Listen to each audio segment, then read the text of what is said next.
এক যে ছিল গাছ, সন্ধে হলেই দুহাত তুলে জুটত ভূতের নাচ।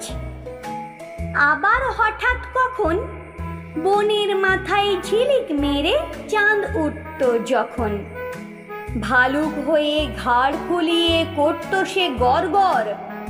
বৃষ্টি হলেই আসতো আবার কম্প দিয়ে জ্বর।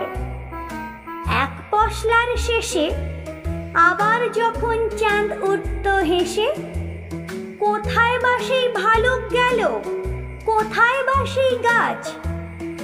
মুকুট হয়ে ঝাঁক বেঁধেছে লক্ষ হীরার মাছ।